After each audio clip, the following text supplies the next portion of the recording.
Corona के बढ़ते मामलों को लेकर आज हरियाणा के मुख्यमंत्री मनोहर लाल खट्टर मीडिया से रूबरू हुए। चंडीगढ़ में हुई प्रेस वार्ता में उन्होंने कहा कि हरियाणा के 6 जिलों में सबसे ज्यादा प्रभावित जिले गुरुग्राम, फरीदाबाद, सोनीपत, रोहतक हैं। मुख्यमंत्री ने कहा कि अभी 6 जिलों में हाल में 50 लोग इकट्ठे होने की अनुमति है और खुली जगह में 100 लोगों के इकट्ठा होने की अनुमति है और हाईवे और बॉर्डर पर कोरोना के प्रकोप से बचने के लिए सख्ती बढ़ती जा रही है और वहाँ केसेस बढ़े हैं। उसमें हमारा हरियाणा प्रांत भी है जहाँ प्रतिदिन अब लगभग 2000-2100 ऐसे केसेस रोजाना पॉजिटिव आ रहे हैं, जो संख्या पहले 1000 तक भी आ गई थी। अब इस चीज को क्योंकि सारे देश भर में 8 प्रांतों को इस विषय के लिए चिन्हित किया गया था जहां केसेस बढ़ रहे हैं, उनको सबको आगे इसको कैसे रोका जाए, इसके कुछ विषय सुझाव ये सब सामने आए हैं।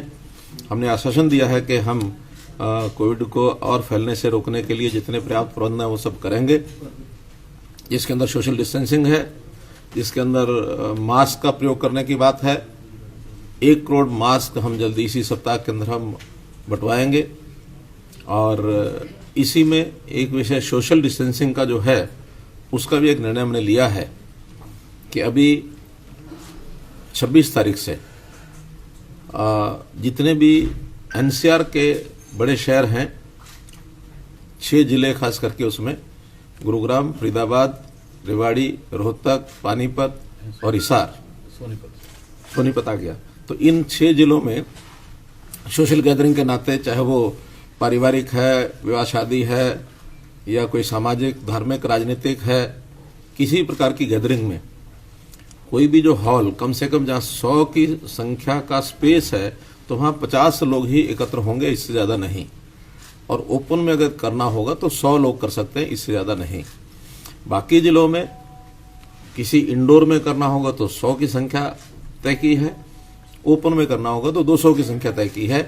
ये परसों 26 तारीख से ये नियम लागू हो जाएगा। तो मैं अपील भी करूंगा हरियाणा की जनता से कि इनके ऊपर, इन सब बिंदुओं पर वो थोड़ा सा कोरोना के फैलाव को रोकने की दृष्टि से ये पग उठा रहे हैं, इसलिए इसमें वो सहयोग करें, क्योंकि कोरोना से बचाना है तो लोग स्वयं अपनी जितनी सावधानी बरतेंगे उतना ही बचाया जा सकता है। तो इस प्रकार से एक ये निर्णय हमने किए हैं। इसी में दूसरा विषय था कि वैक्सीन, जिसका भारत देश में भी 2 प्रकार की वैक्सीन का निर्माण होकर के उसका ट्रायल चल रहा है, दुनिया के कई देश भी वैक्सीन बना रहे हैं। तो हमारे ट्रायल का 3rd फेज इस समय शुरू हुआ है। बहुत जल्दी 3rd फेज समाप्ति के बाद ये आम नागरिक के लिए भी उपलब्ध हो, तो इसके लिए भी आज योजना रचना बनाने के लिए कहा है। उसके अंदर कैटेगरीज तय करेंगे कि कौन सी कैटेगरी को पहले, क्योंकि एक साथ देश में 130 करोड़ लोगों के लिए वैक्सीन उपलब्ध कराना संभव भी नहीं है। तो पहले चरण में जिनके लिए बहुत आवश्यक है, ऐसे जो हेल्थ केयर वर्कर्स हैं, ऐसे सब लोगों को पहले चरण में दी जाएगी, ताकि हेल्थ केयर वर्कर्स की इसमें से बचाव करना, उनको सुरक्षित रखना, यह पहले चरण में किया गया है। ऐसे ही दूसरे चरण में और जो पब्लिक की लाइफ की जो सर्विसेज हैं, जो आवश्यक हैं, ऐसे देश भर में इसको तय किया गया है। तीसरे में जो बाकी लोग हैं उनको आयु के अनुसार 2 चरण उसके बनाए हैं। तो 4 ऐसे कैटेगरीज बना करके और ये सारे 130 करोड़ लोगों तक वैक्सीन पहुंचे, ये एक टारगेट है। अब उसका एकदम निश्चित जो प्रोग्राम है वो बाद में दिया जाएगा कि कब तक वो वैक्सीन का ट्रायल समाप्त होगा और कब वो उपलब्ध होगी और कब से शुरू करेंगे। इसके लिए स्टेट की स्टीयरिंग कमेटी है, स्टेट टास्क फोर्स है, डिस्ट्रिक्ट टास्क फोर्स है।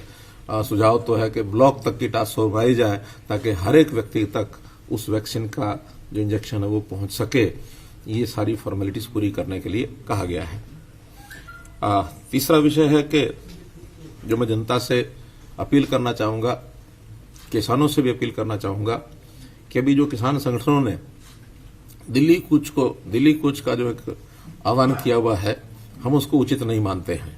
और उसको उचित न मानते हुए लॉ एंड ऑर्डर की स्थिति बनी रहे, इसके लिए पुलिस के द्वारा कुछ सख्त कदम उठाए जाने की योजना बनाई गई है कि वो सख्त कदम उठाए जाएंगे।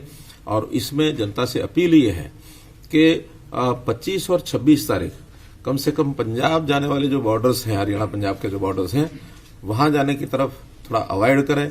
जीटी रोड पर, हाईवेज पर ना आए, क्योंकि उन रोड्स के ऊपर थोड़ा सख्ती बरती जाने की योजना है। और इसी प्रकार से 26 और 27 तारीख को हरियाणा दिल्ली के जो बॉर्डर्स हैं उन पर भी जाने को अवॉइड करें, इसके बिना ही अपना काम चलाए। वहां भी उन 2 दिनों में सख्ती बरती जाने की एक योजना बनाई गई है, ताकि हम किसी प्रकार की लॉ एंड ऑर्डर की स्थिति को मेंटेन रखने के लिए हमारी पुलिस जो अलर्ट है, उस नाते से हमने ये व्यवस्था की है। और मैं किसानों को अपील करता हूं कि ये जो कुछ किसान संगठनों ने आह्वान किया हुआ है, ये इसका कोई अर्थ नहीं है, क्योंकि जो 3 कानून केंद्र सरकार ने बनाए हैं वो किसानों के हित में हैं। उसमें हमने घोषणा की है, बार बार की है, अब फिर मैं कर रहा हूं कि हमारे यहाँ हरियाणा में न तो हम मंडियों को डिस्टर्ब करेंगे, बल्कि पहले से मंडियां जितनी है उसको ज्यादा बढ़ाने की कोशिश करेंगे। और इसी प्रकार एमएसपी भी जो हमारे यहाँ विभिन्न फसलों की तय की गई है, चाहे वो केंद्र सरकार के द्वारा धान अथवा गेहूं जो प्रोक्योरमेंट की जाती है वो तो होगी ही होगी। इसके अलावा हरियाणा सरकार ने भी बाजरा है, सरसों है, मूंग है, मूंगफली है, सूरजमुखी है, ऐसी सब फसलों के लिए हमने भी यहाँ अपनी एमएसपी के ऊपर खरीद जारी रखी हुई है और इसको लगातार जारी रखेंगे। इसके अंदर कहीं व्यवधान नहीं आने देंगे। इसलिए यही 2 शंकाएं किसानों की हैं। उन 2 किसानों की शंकाओं को दूर करने के लिए बार बार पहले भी कहा, आज भी मैं कह रहा हूं। लेकिन क्योंकि कहीं ना कहीं एक वेस्टेड इंटरेस्ट कुछ लोगों का इस प्रकार का रहता है कि जो अपने इस वेस्ट इंटरेस्ट को पूरा करने के लिए ऐसे समय समय पर आह्वान करते रहते हैं। इसके बाद किसान अगर मानो किसी प्रकार से हमारी अपील अगर स्वीकार करते हैं तो निश्चित रूप से किसान को इसका लाभ भी होगा और स्टेट में लॉ एंड ऑर्डर की स्थिति जो है वो भी ठीक बनी रहेगी। तो यही अपील आपके माध्यम से मैं करना चाहता हूं। सर, इसमें कोई जिस तरह से हिमाचल ने रात का कर्फ्यू करा है और कई जिलों में जैसे पार्टली एरियाज में जो बंद करने की बात है, हरियाणा में अभी कोई जो प्रभावित एरिया आपने बताए हैं कि नाइट कर्फ्यू या फिर कोई समय पे कुछ समय के लिए जैसे वहां पर कुछ टाइम के लिए बंद करने वाली बात हो ताकि मूवमेंट ना हो? ऐसा हमको लगता है कि नाइट कर्फ्यू आदि लगाने का कोई बहुत बड़ा उपयोग लगता नहीं है, क्योंकि रात को तो वैसे भी कोई इस प्रकार की गैदरिंग ज्यादा होती नहीं है। अगर होती है तो फंक्शंस में होती है, चाहे वो सोशल फंक्शंस हैं, पारिवारिक हैं, राजनीतिक हैं।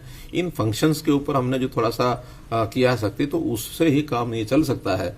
रात्रि कर्फ्यू में या हरियाणा में इस प्रकार की कोई चीज ज्यादा नहीं होती कि रात्रि को बहुत ज्यादा लोग निकलते हों। कहीं कहीं निकलने की ज्यादा जो एक स्वभाव है लोगों का, जैसे मानो गुजरात में, क्योंकि वहां मौसम इन दिनों में भी ऐसा होता है कि रात को लोग खूब बाहर निकलते हैं। उन्होंने रात्रि कर्फ्यू लगाया तो उनका इसका लाभ मिल सकता है। हमारे यहाँ हरियाणा में सर्दी के दिनों में रात्रि कर्फ्यू का कोई बहुत बड़ा लाभ नहीं है। और दूसरा जो टास्क फोर्स बनाने का के लिए कहा है कि 100 से ज्यादा लोग नहीं सुरक्षित होने दिए जाएंगे, तो कुछ ऐसे संस्थान है या कुछ ऐसे इंडस्ट्रियल यूनिट्स हैं जहाँ कई सैकड़ों की संख्या में लोग काम करते हैं, वहाँ किस तरीके से सोशल डिस्टेंसिंग मेंटेन करेंगे? वहाँ पहले से ही गाइडलाइंस दी हुई हैं कि वो सोशल डिस्टेंसिंग का ध्यान में रख करके काम करने के लिए और लोगों को लाएं।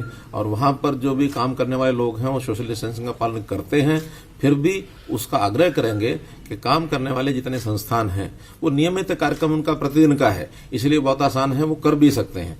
कैजुअल कार्यक्रम होते हैं उसमें लोग इकट्ठे होते हैं, भीड़ होती है। जहां नियमित प्रतिदिन कार्यक्रम होते हैं वहां संख्या कम ज्यादा हो, अगर सोशल डिस्टेंसिंग का, मास्क पहनने का सारा प्रावधान रखते हैं तो वो सावधानी से काम चल सकता है। रैलीज आप लोगों की है दिसंबर महीने में, ये जो कुछ रैलीज हैं आपकी दिसंबर महीने में, क्या उनको पोस्टपोन किया जाएगा? क्योंकि कैब जो है आपने 200 पर्सन का कर दी है। अभी तो उसमें समय काफी है, तो उसका विचार करेंगे। ये जो टास्क फोर्स की बात आई है सर, ये जो आज सुझाव आया है वीडियो कॉन्फ्रेंस में कि ब्लॉक लेवल पर टास्क फोर्स बनाई जाए, इसको लेकर हरियाणा का क्या प्लान है? अभी तो उसको शुरुआत किया है हमने। स्टेट लेवल की स्टीयरिंग कमेटी और टास्क फोर्स बना ली है। डिस्ट्रिक्ट्स में भी 22 में से 17 या 18 जिलों में बन चुकी है। ब्लॉक लेवल की अब बनेगी, क्योंकि विषय कुछ दिनों से शुरू हुआ है कि इसकी डिस्ट्रीब्यूशन वैक्सीनेशन की अभी तो कोई एकदम डेट उसकी तय नहीं है, लेकिन पूर्व तैयारियां उसकी करने के लिए कहा गया, वो हम सब कर रहे हैं। सर, एक बात और है कि जैसे महाराष्ट्र ने कह दिया कि दिल्ली से आने वाले सभी को जो है अपना कोविड टेस्ट करा के आना पड़ेगा, वो भी 72 घंटे पहले। तो आप तो दिल्ली के बिल्कुल समीप रहते हैं, चारों तरफ से आपका एरिया घिरा हुआ है, तो आप लोग भी ऐसे भी प्लान कर रहे हैं कि ताकि लोग टेस्ट करा के आए इस इलाके में? हम लोग अपने जो बॉर्डर्स हैं दिल्ली के साथ जुड़े हुए हैं, वहां हमारी टेस्टिंग सब चल रही है। और वो टेस्टिंग हम ये जो एंटीजन टेस्टिंग है वो सबकी होती है। उसमें जो पॉजिटिव यानी जो सिम्टोमेटिक होते हैं उनकी फिर दूसरी RT-PCR, वो टेस्टिंग फिर बाद में उसकी रीटेस्ट कराते हैं, ताकि कोई प्रभावित व्यक्ति पॉजिटिव निकलता है तो उसको फिर अलग करते हैं। बॉर्डर्स के ऊपर हमारी सारी व्यवस्थाएं चल रही है। सर 2000 केसेस आ रहे हैं डेली, अभी हरियाणा कौन सा स्टेट पे? मैंने बताया ये थर्ड वेव चल रही है, बल्कि ये 2000 तो अब कम हो गए हैं। इससे पहले तो ये एक दिन तो शायद 3000 हो गए थे, 3000 भी टच कर गए थे। अब ये 2021 है, तो अपने आप में अभी ज्यादा है। फिर भी हमारा जो पॉजिटिविटी रेट जो आ रहा है वो 6.8 समथिंग आ रहा है, जो कुछ प्रदेशों में तो ये दिल्ली में 10% से ऊपर आ रहा है। दिल्ली में एक समय था 16% पॉजिटिविटी रेट हो गया था, तो इसलिए हमारा दिल्ली से कम है, फिर भी ओवरऑल 6.8 ज्यादा है। अगर ये और 4-5 तक आता है तो मैं समझता हूँ नॉर्मल स्थिति आएगी। सीएम साहब एक कांग्रेस का क्वेश्चन है, that is not related to Covid. Congress को आईटी डिपार्टमेंट ने 100 करोड़ का जो AICC को फंड किया है, कोई मध्य प्रदेश की कंपनी है, तो कांग्रेस को IT डिपार्टमेंट उसको इन्वेस्टिगेट कर रहा है। तो how do you feel that National Herald case में पहले Gandhi is already there under the scanner of IT, now another case has come up and Times Now has broken this story. ये पैसा हरियाणा से गया है क्या? नहीं, हरियाणा से नहीं गया। ये तो कोई मध्य प्रदेश की कंपनी है, लेकिन just want to take your ये ऑल इंडिया लेवल के जो विषय होते हैं, केंद्र सरकार सब पर ध्यान रखे हुए है और निश्चित रूप से इसका कोई ना कोई संज्ञान लेगी केंद्र सरकार, ऐसा मेरा विश्वास है। सर एक सवाल, अभी हाल ही में जो जानकारी आई कि जो लोग मास्क नहीं पहन रहे हैं उनसे सरकार को अच्छे पैसे आए हैं, क्योंकि लगभग ये माना जा रहा है कि एक जिले में कई करोड़ रुपए की दर्ज। ऐसा कोई आंकड़ा है सर आपके पास कि मास्क न पहनने वालों से कितना चालान वसूला? ऐसा लगभग मुझे लगता है कि कोई 24-25 करोड़ रुपया इकट्ठा हुआ है। लेकिन देखिए, मास्क न पहनने वाले से जुर्माना लेने का कोई हेतु पैसा इकट्ठा करना नहीं होता है, वो तो एक डेटरेंट होता है कि लोग जो है सो थोड़ा सा भयभीत हो, मास्क जरूर पहने। हम साथ में मास्क उनको देते भी हैं, बांटते भी हैं, चालान भी करते हैं, साथ में उनको कहते हैं 5 मास्क लेकर जाओ, और जो चालान के साथ उनको 5 मास्क दिए जाते हैं। हमने PDS दुकानों पर मास्क रखे हैं, उनको भी देते हैं। अर्बन लोकल बॉडीज के माध्यम से भी मास्क उनको देते हैं। मास्क लेने के बाद भी लोग पहनते नहीं है, इसलिए स्वभाव बने मास्क पहनने का, उसी लिए है। कोई इसका हेतु कोई चुनाव यानी कोई पैसा इकट्ठा करके कहीं लेने का ऐसा अर्थ नहीं है उसका। सर ये जो NCR इलाकों में पार्षद है पानीपत के, उस मामले में FIR हुई है SP के खिलाफ, इसको लेकर कॉन्ट्राडिक्टरी स्टेटमेंट डिप्टी CM की तरफ से भी है, कैसे देखते हैं सर आप इस कार्रवाई? देखिए, पुलिस को मौके के हालात देख करके और जो कंप्लेनेंट की जो एप्लीकेशन होती है उसके हिसाब से करना पड़ता है। क्या ठीक है क्या गलत है, ये सब इन्वेस्टिगेशन के बाद ही आता है। अब चूंकि जो कंप्लेनेंट है उस पार्षद की बेटी जो स्वयं पार्षद है, वो पूर्व पार्षद थे, तो उनकी बेटी ने एक एप्लीकेशन दी, उसमें उन्होंने एक शंका जाहिर की है। तो जब शंका जाहिर की है तो एक नियम होता है, हमने कहा कि भी जो कोई FIR लिखाना चाहता है तो फर्स्ट राउंड में FIR का मतलब होता है क्या, फर्स्ट इन्फॉर्मेशन रिपोर्ट। तो फर्स्ट इन्फॉर्मेशन रिपोर्ट में शिकायत करता जो लिख के देता उसको करना होता है, और उसमें कोई FIR लिखने से कोई दोषी बन जाता ऐसा नहीं है। इसलिए कप्तान जो है, पुलिस कप्तान पर ये वो ठीक है, उनकी राय है, उनकी राय है, लेकिन कंप्लेनेंट संतुष्ट अगर ना हो तो हमें तो कंप्लेनेंट को संतुष्ट करना होता है। बाद का काम है इन्वेस्टिगेशन में। इन्वेस्टिगेशन में अगर कोई SP का रोल होगा तो विषय आगे बढ़ेगा, नहीं होगा तो SP का रोल नाम बाहर हो जाएगा, एकदम बाहर हो जाएगा। ये सर जो NCR के इलाके हैं जहाँ पर केसेस भी ज्यादा आ रहे हैं, वहाँ पर जो ये हेल्थ के पॉइंट ऑफ से, मेडिकल के पॉइंट ऑफ से क्या ज्यादा व्यवस्थाएं जो है और करी गई हैं? देखिए, वहां पर पर्याप्त जो स्टाफ है, हमारा हेल्थ केयर स्टाफ है, उसकी संख्या हमने प्राप्त की है, बेड्स की संख्या प्राप्त की है, ऑक्सीजन बेड्स की संख्या प्राप्त की है, ICU बेड्स की संख्या प्राप्त है। यानी कोई हमारे इंफ्रास्ट्रक्चर में कमी नहीं है। कोई हमारे कोरोना वॉरियर्स हैं, उनकी संख्या कम नहीं है। हमारे यहाँ कोई साधनों की कमी नहीं है, दवाई की कमी नहीं है। हमने हर चीज प्रॉपर उसके अंदर जितना उपयोग होता है, सेंटर भी उसमें सहायता करता है। सेंटर सहायता करता है। हमारे प्रदेश का अपना बजट है लगभग इस कोरोना में मुझे लगता है शायद 900 करोड़ रुपया, कितना अभी तो 550-600 550 हमने रिजर्व रखा था इसका, हाँ चल रहा है, तो 550 करोड़ रुपया लग चुका है। और हमारा लगभग 110 करोड़ रुपया जो CM कोरोना रिलीफ फंड था उसमें से लग चुका है। तो वो तो रेगुलर जितनी आवश्यकता पड़ती है उतना हम लगाते हैं। हरियाणा में हमारे पास कोई कमी नहीं है।